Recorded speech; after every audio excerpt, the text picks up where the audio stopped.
Hi, it's Kristen and it's time for Summerween. Summerween is a readathon where we read and celebrate horror and thriller books that you might typically read around Halloween, but in the summer instead. It was created by Gabby. I'll leave her linked below. There's Summerween, which runs every year, and then also Winterween, and I just think they're such fun readathons. They really push me to read my horror and thriller books. This year the readathon is running from today, Friday the 3rd of July, until Thursday the 9th of July. There are some prompts which I will go through and I'll say what I'm planning to read for each prompt. So the first prompt is to read a book in the dark or at night, and I'm sure I'll do this at some point. I like to read before bed, so that counts as reading at night. Prompt 2 is to read a thriller or horror book. All the books I'm picking but other prompts are horror or thrillers, so that's definitely covered. Prompt 3 is to read a new to you author, someone you've never read from before. For this, I've got The Blonde Dies First by Joelle Wellington. This was suggested for one of my book club polls by a friend, and it didn't win, but it sounded interesting to me, so I decided to pick it up. And this is about a bunch of teenagers. It's a young adult horror, so although young adult's not super my thing anymore, I always find young adult horror and thriller quite fun. So Devon is determined to give her twin sister Drew the best summer ever before she heads off to college, no matter the cost. So when a Ouija board is pulled out at an exclusive private party, the twins are game. After all, it's just a bit of harmless fun, right?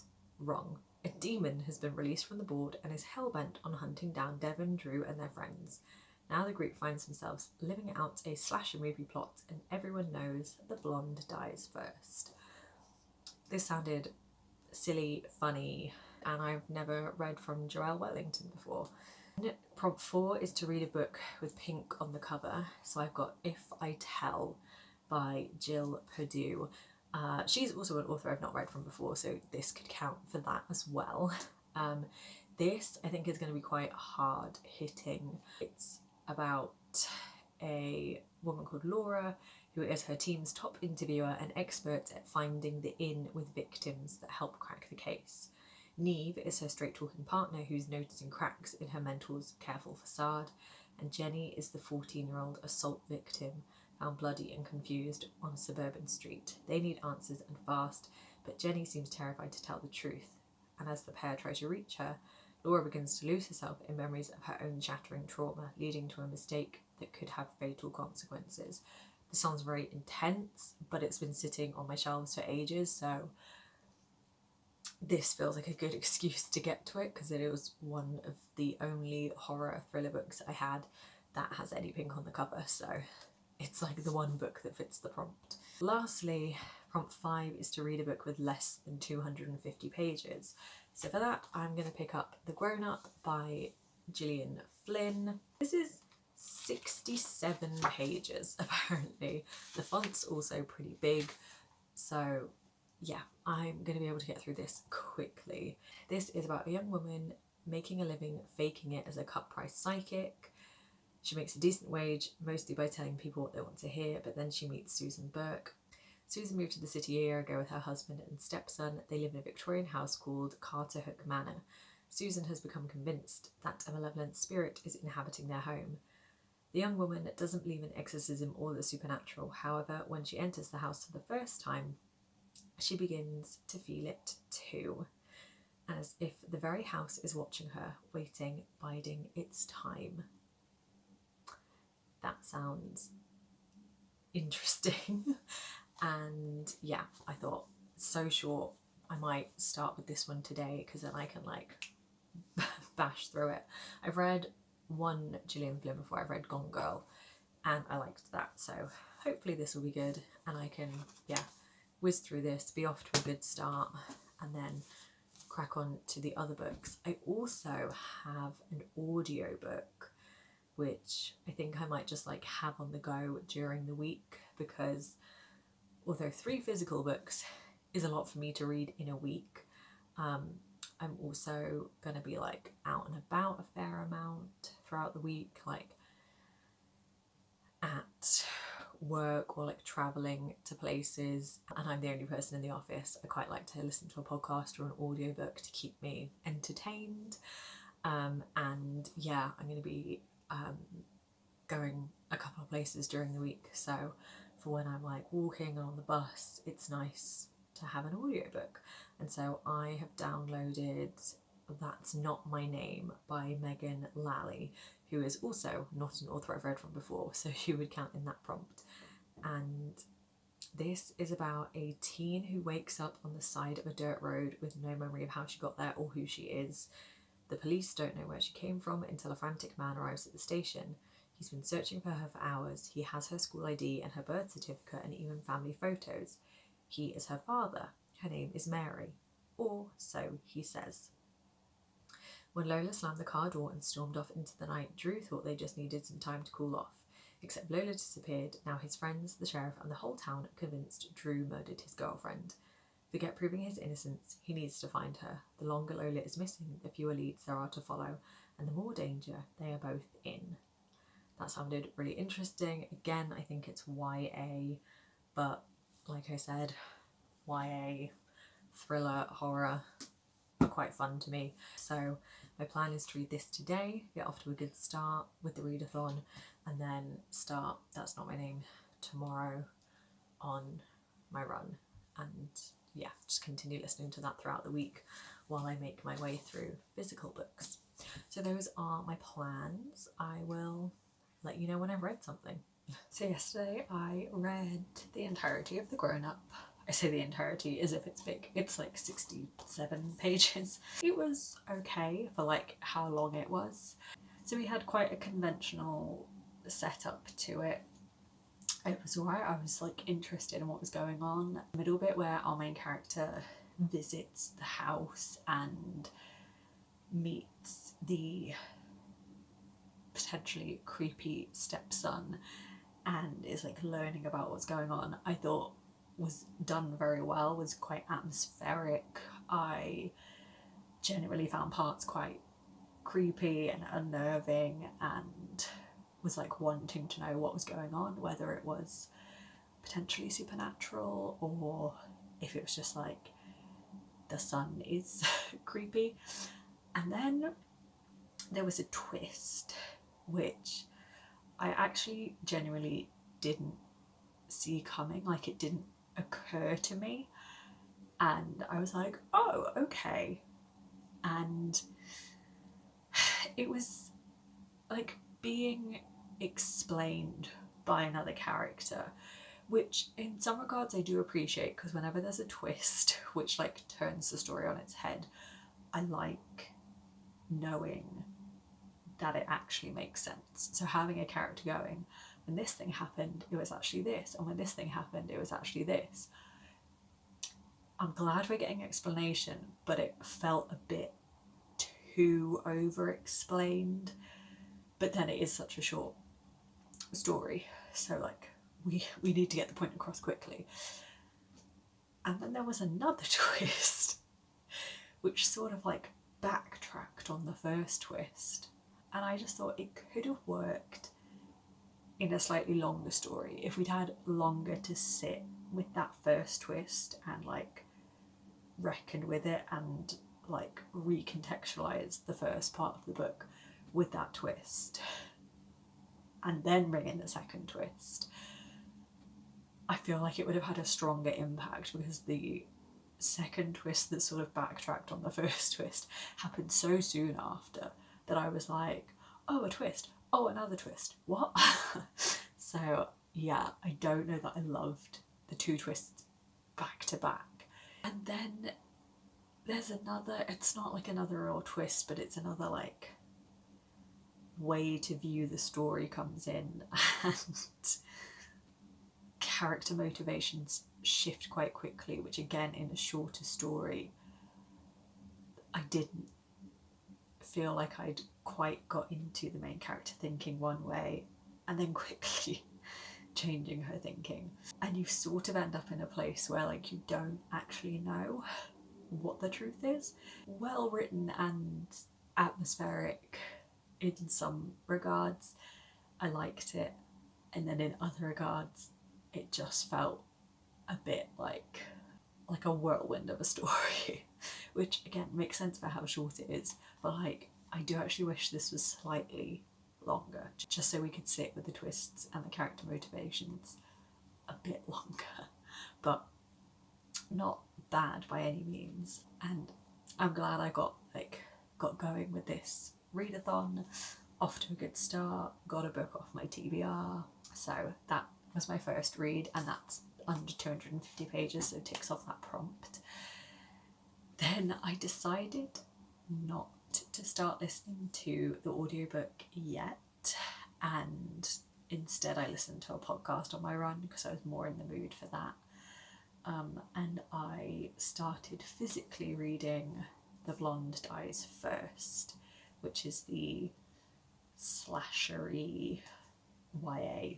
I'm not too far into it. We've just had the kids at a party playing with a Ouija board, but like nothing's really happened yet. We're just setting up like the friend group and the sisters dynamic, so I'm interested to see where it goes. So I've been continuing on with The Blonde Dies First. I'm now 118 pages in, and we have now had a couple of deaths. So the first death we had was our main character getting attacked. She survived, but the person who was with her at the time was killed.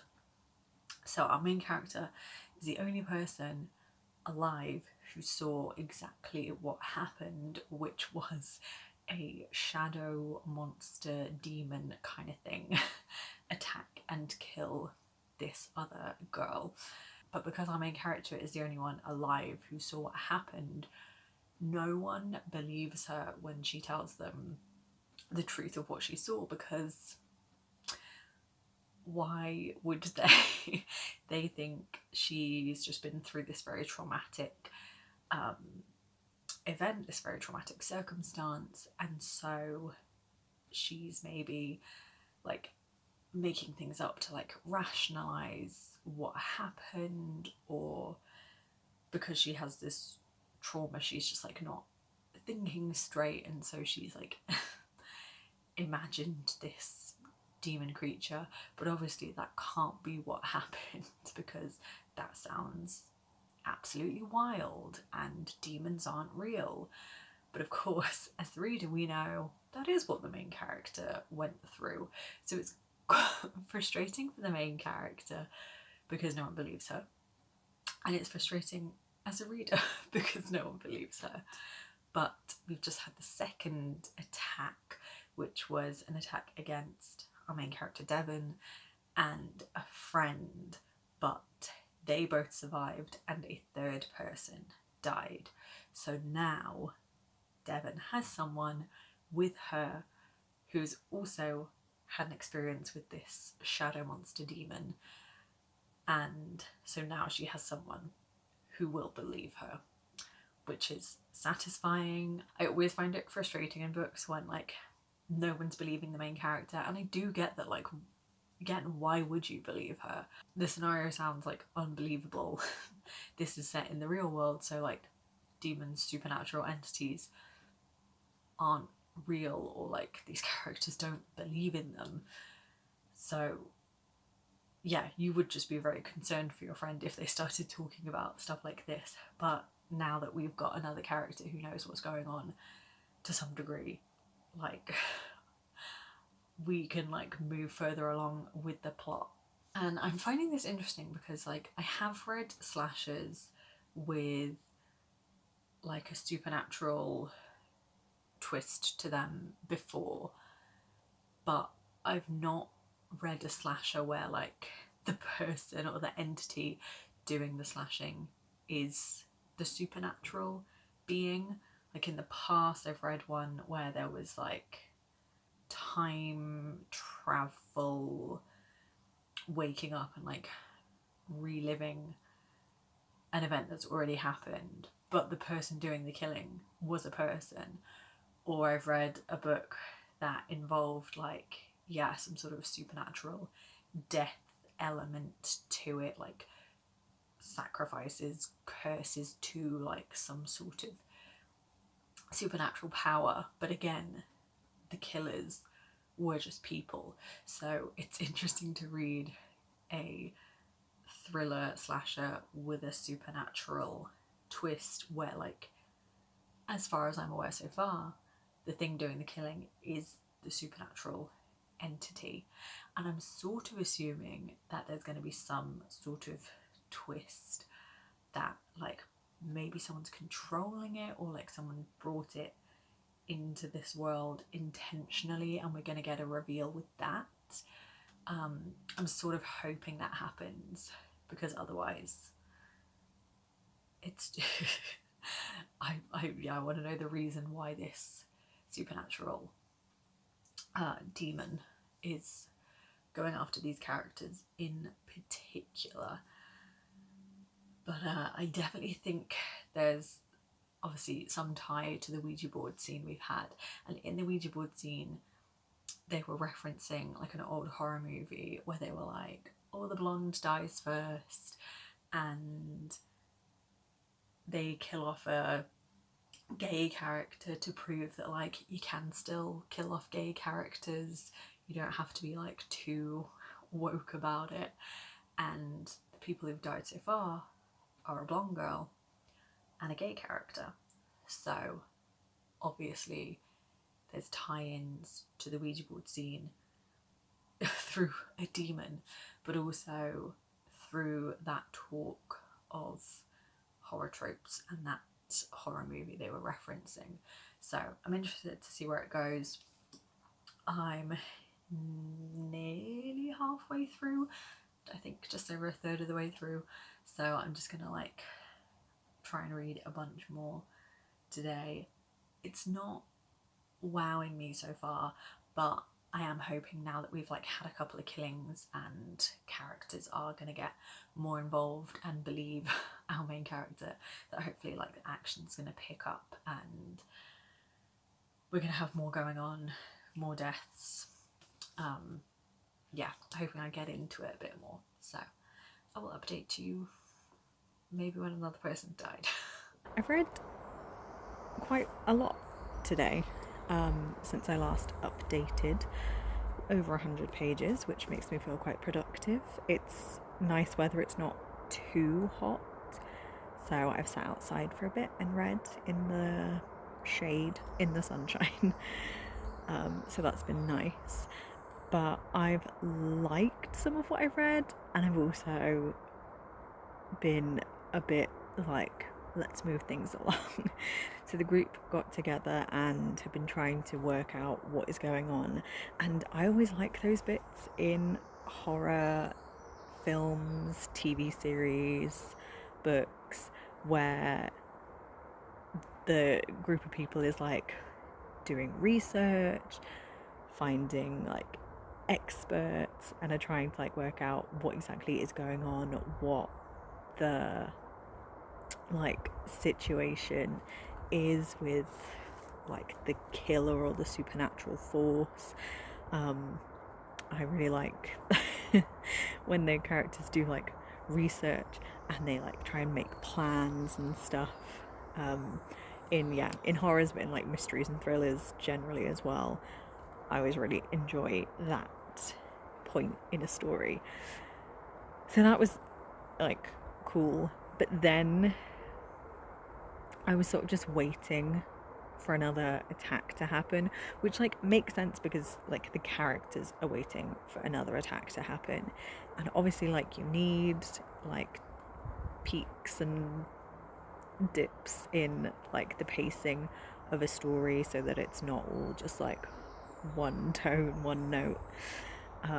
So you need the characters to like have action and a lot going on, and then have some like quieter moments, because also you want to build tension.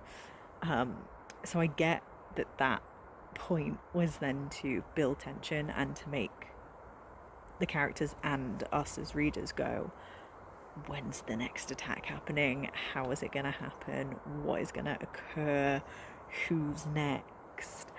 So like that all totally makes sense narrative wise, but also it did just feel quite slow.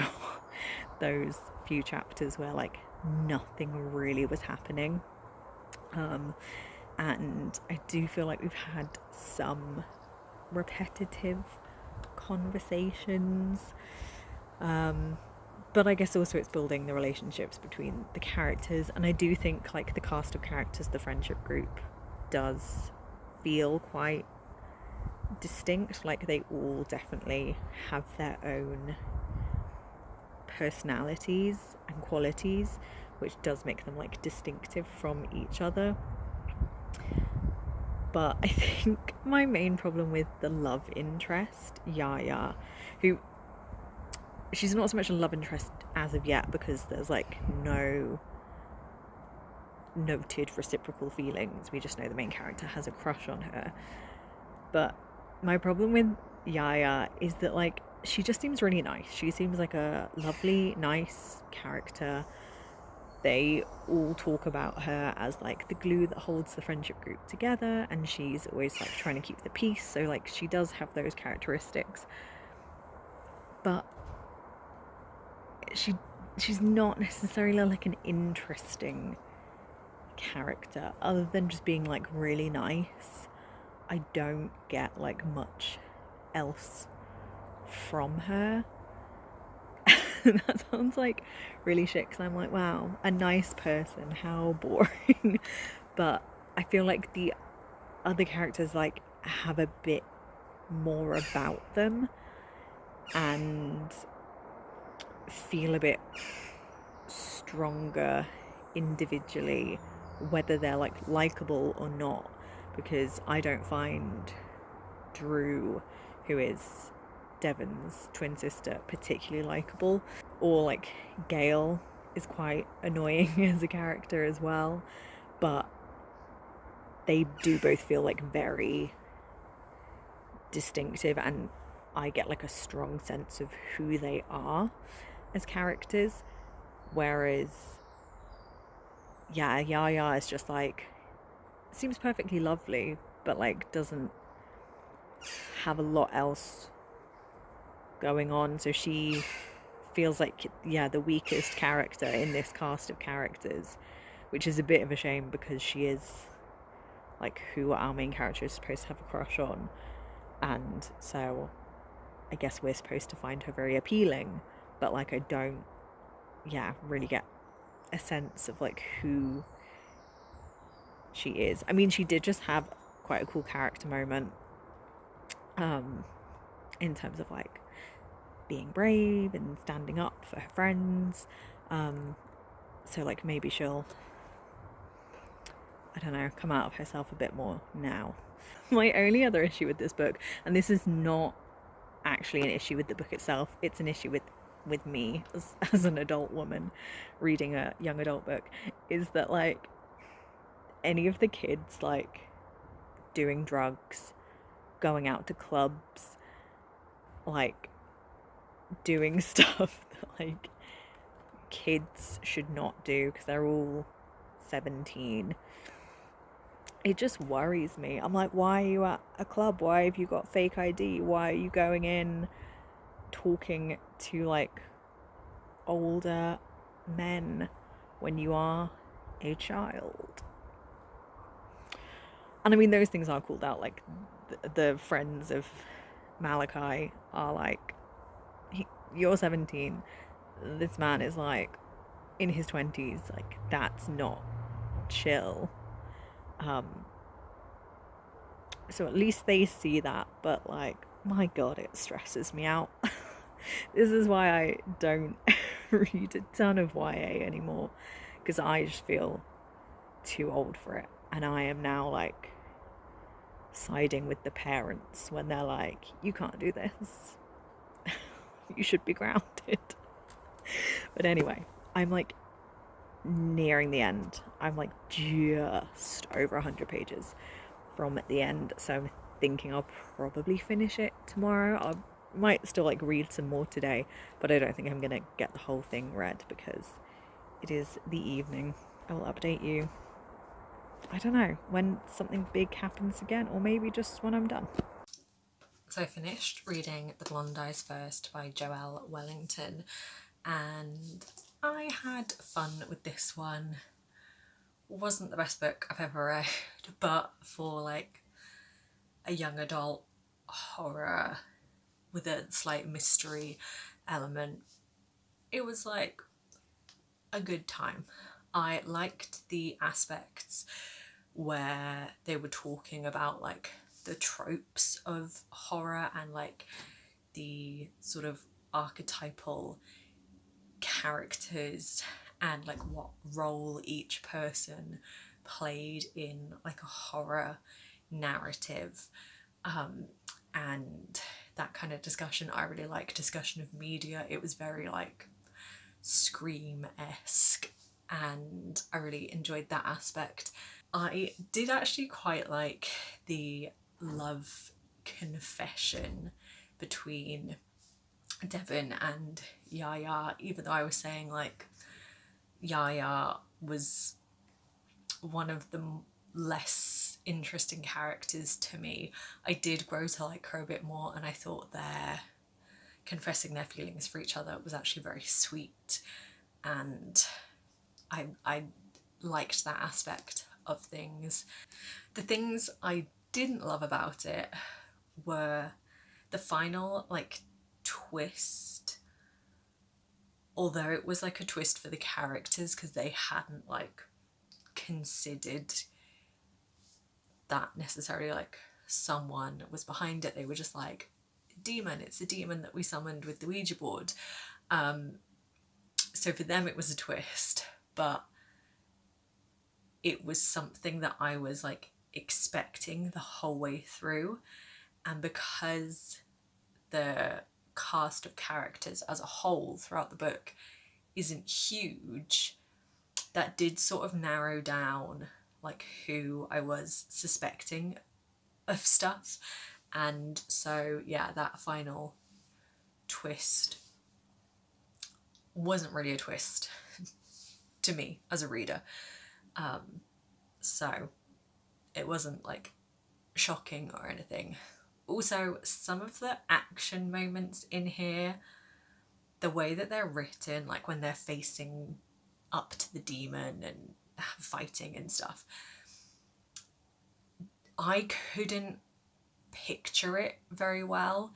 And like, I'm a very visual reader. When I read books, I generally can like picture things quite strongly, and it's like a sort of movie plays in my mind. I know people read differently, and some people say it's like you just read words on a page and that's it. Other people have like vague images in their head, and some people can picture things really clearly, and I'm like one of those people that really visualizes what I'm reading.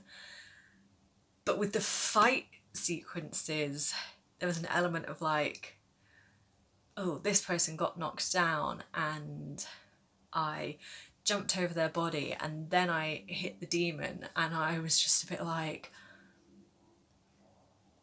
that, like the spacing of it didn't always make sense to me, and like where I was envisioning them in a room or like in a building for them to then be able to like reach someone else that I thought was in a different place.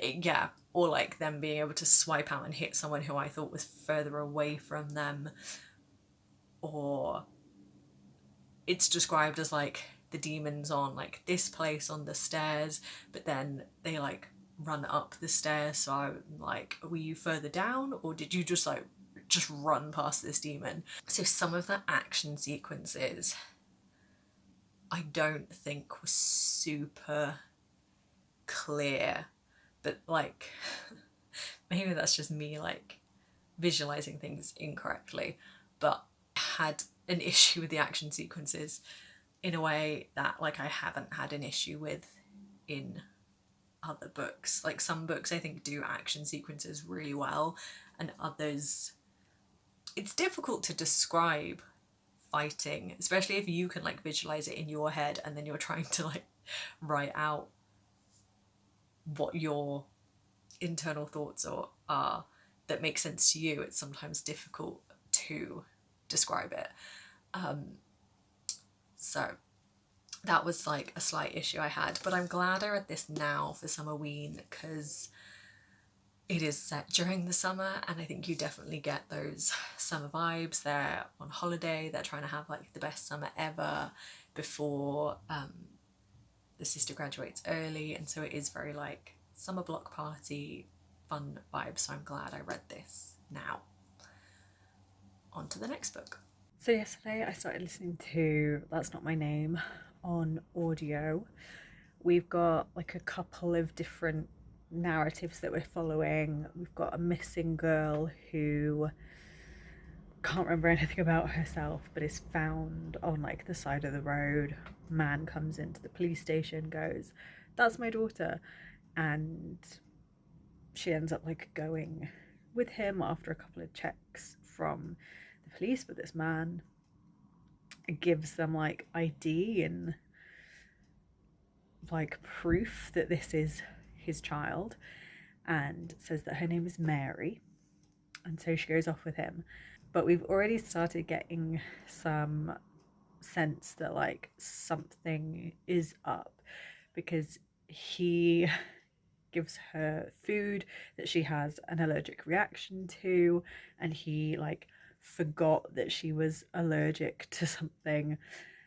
He's buying her clothes in sizes that are just way too small for her, and so she's like, if he is my dad, which she has no reason to assume that he's not at this point, then like this is kind of weird behavior. So we've got that going on with this girl, Mary.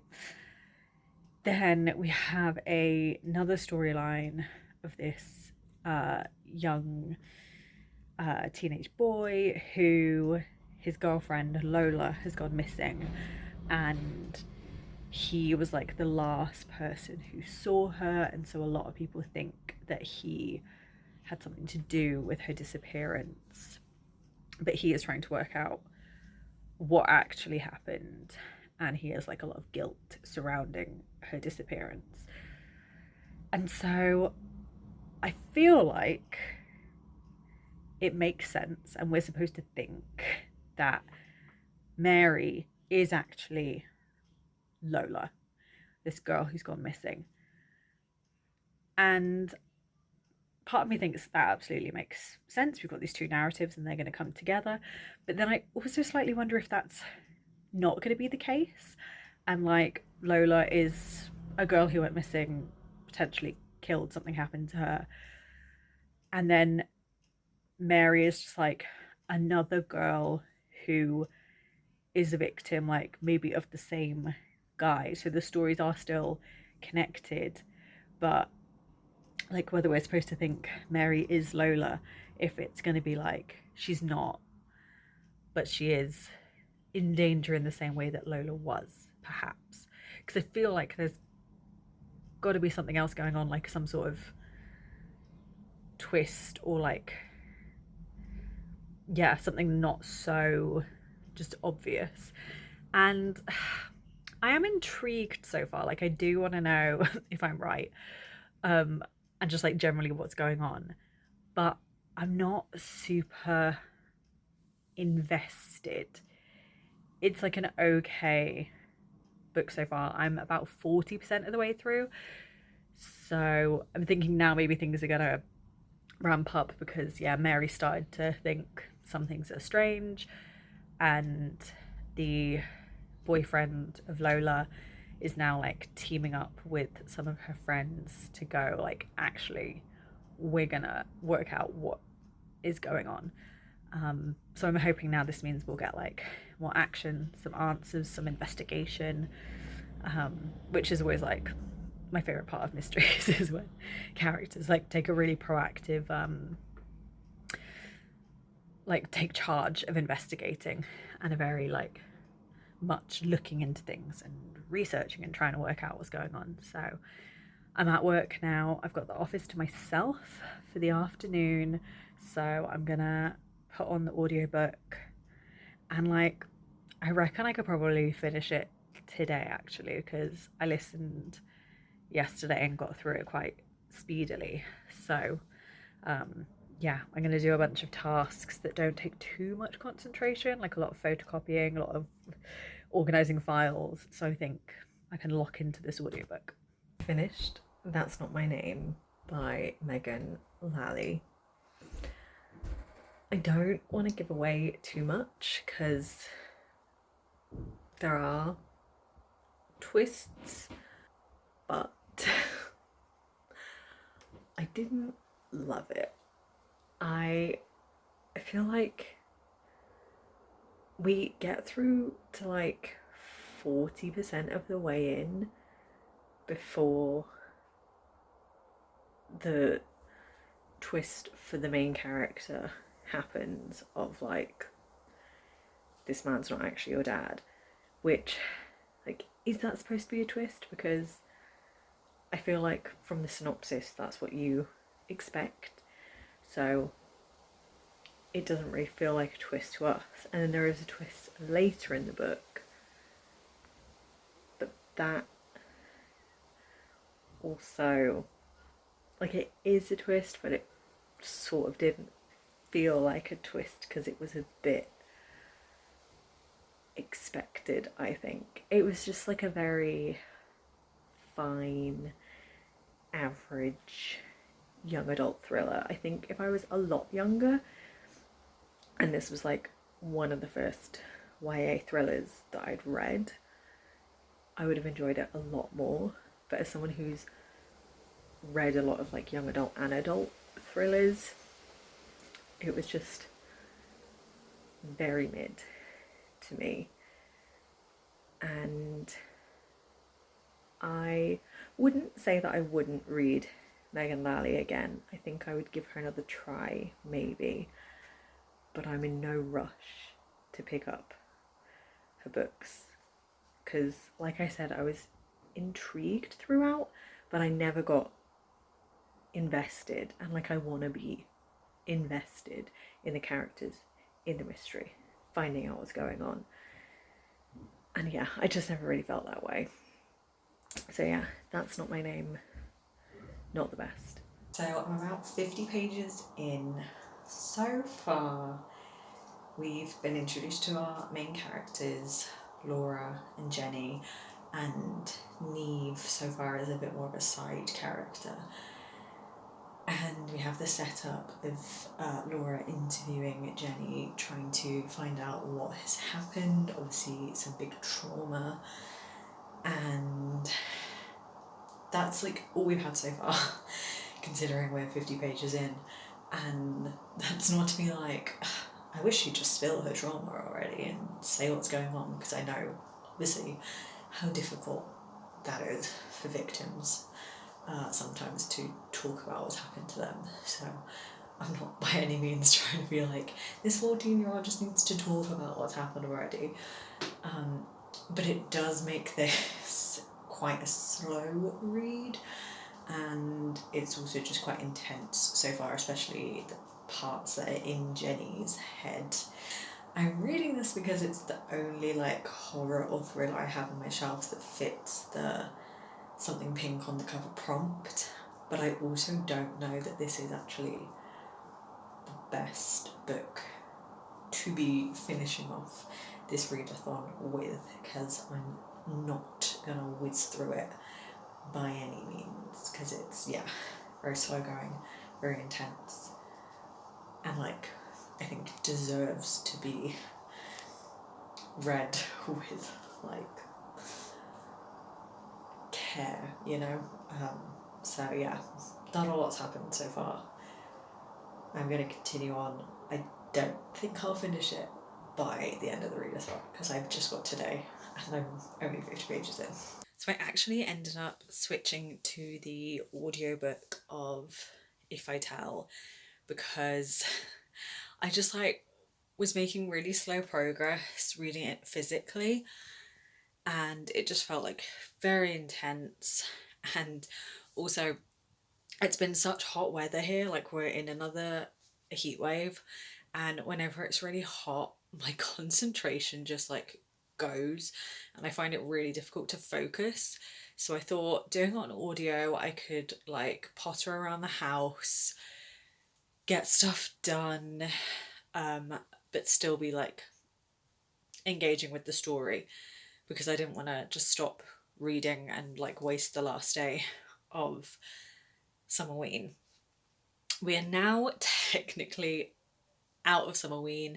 It's Friday now. Summerween finished on Thursday, but I didn't quite finish. If I tell, I've got less than 3 hours left on the audiobook, which means if I listen at like 2 times speed, that's like less than an hour and a half. So I'm going to finish it today because I don't want to leave a book like 3/4 finished and not like fully update you, give my review on the book. So we are technically after Summerween, but I'm going to finish this book and then like recap everything. It's very intense still, this book. The main character has OCD, Laura, and there's a lot of descriptions around that and like her intrusive thoughts, which feels quite heavy. And we've had an on page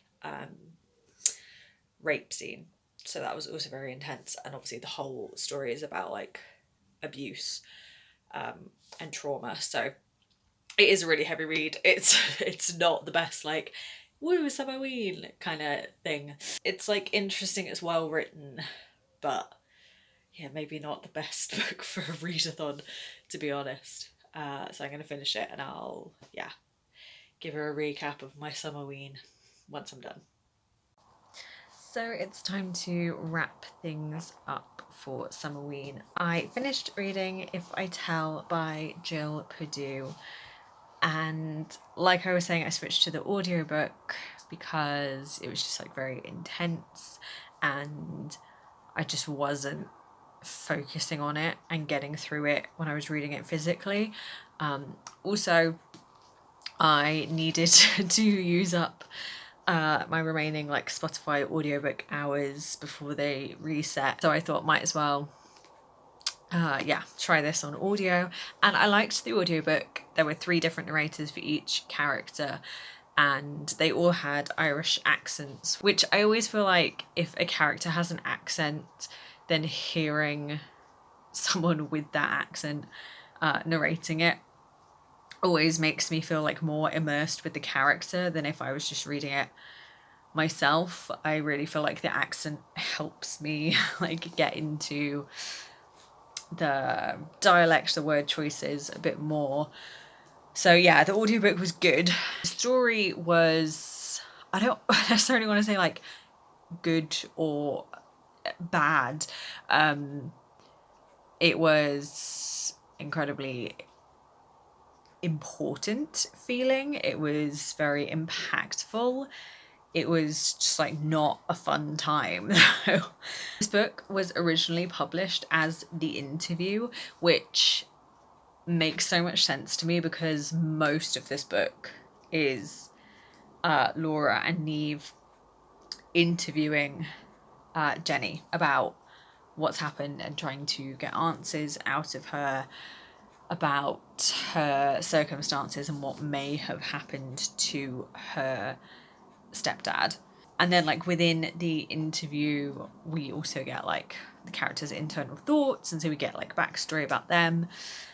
We do see the characters in between the interview moments, but like the main narrative for, I would say, like the first 3/4 of the book is this interview process, and then the action is taken out of the hospital towards the end as like things come out. We learn exactly what's happened and we get a bit of like action. It was just a very like hard hitting, upsetting book, obviously with like all the content, and then being in Jenny's head when she's like spiraling into her like intrusive thoughts is like very intense to listen to. So like this is not remotely a book that I would be like recommending to people, but if you like the sound of it, if this is like the kind of book that you would read, you know, I'm just gonna say like major trigger warnings for rape, like on page rape, child abuse, domestic abuse, sexual assault, OCD and intrusive thoughts, violence, suicide, murder, attempted murder. Yeah, that's all in here. I feel like I started the readathon feeling like very positive, finishing a book so fast, finishing The Grown Up so quickly because it's so short. And then I had like fun with The Blonde Eyes first. Then I listened to That's Not My Name, which is like a young adult thriller that I'd been wanting to read for a while, like whether I had the best time with it or not. Like I read a book that I've been wanting to read for a while. And then again, this is a book that sat on my shelves for a while, but I do feel like it definitely brought the mood down at the end of this readathon. I think the book I had the best time with was probably The Blonde Eyes first, because like I read chunks of this outside when it was like hot but not too hot, and I had fun with the like Scream-esque elements of like being very meta with horror tropes and stuff like that.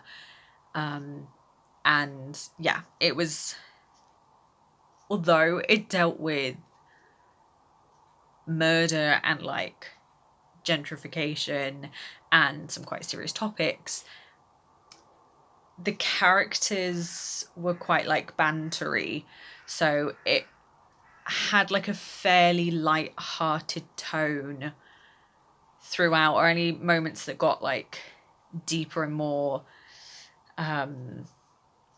serious, there were then like moments of levity that really balanced it. Whereas books like this, it was just intense and serious like the whole way through, pretty much. I think I managed to do all the prompts. So it was like read a book in the dark or at night. I didn't read in the dark because it like gets dark by the time I go to bed now. But I did read like at night time while it was still light. There wasn't like one specific book I read in that time frame. I just like generally read. Read a horror or thriller. Everything I read was either a horror or a thriller. Read a new to you author. I'd never read from Joelle Wellington before. I'd also never read from Jill Perdue before. And I'd also never read from Megan Lally before. So I definitely ticked that off. Read a book with pink on the cover. I did If I Tell. And then read a book that's less than 250 pages. I did The Grown Up. So I managed to tick off all the like reading prompts pretty much. So I'm happy with that.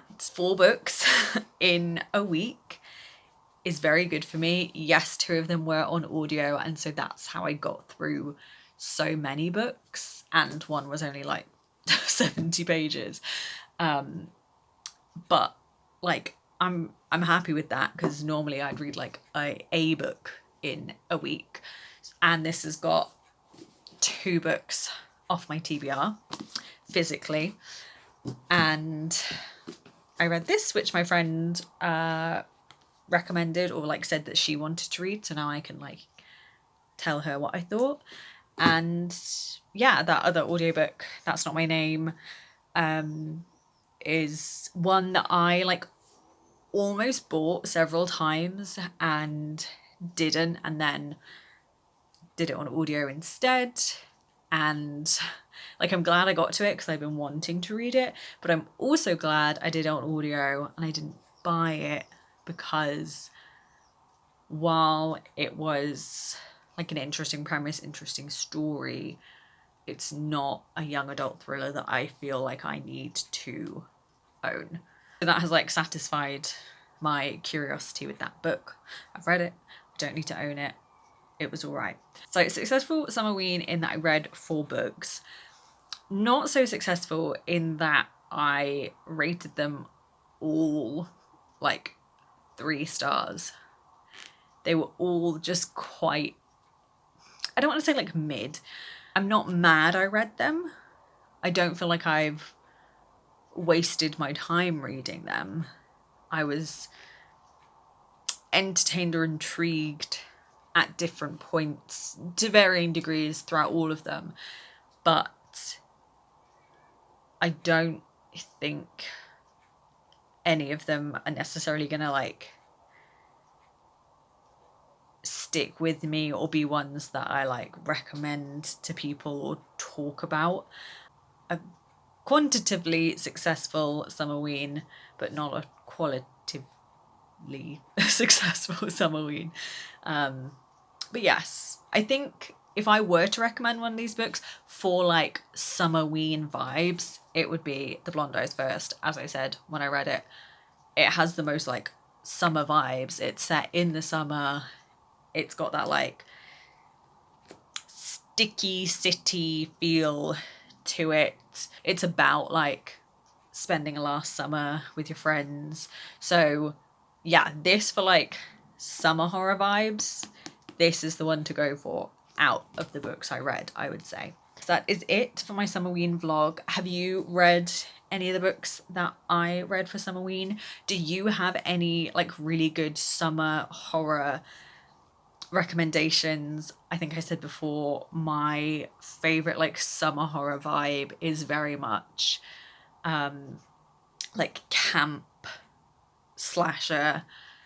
And when I say camp slasher, I mean like slashers set in like a summer camp or like holiday in a cabin, remote, isolated, just a group of people stuck in a location. That's my favorite kind of horror. I think very Scream. Like Scream is my favorite horror series. I previously had fun with like You're Not Supposed to Die Tonight, and the like Fear Street Netflix trilogy that came out. I thought that was really fun, and my favorite of those was the one that was set in the like, was it 70s or 80s, that's like summer camp killings. That one is like very much my vibe. So yes, if you have any good like Summerween recs that I can look into and perhaps get my hands on by next Summerween, do let me know down below. Did you participate in Summerween? If you did, what did you read? I will see you soon with another video. Bye!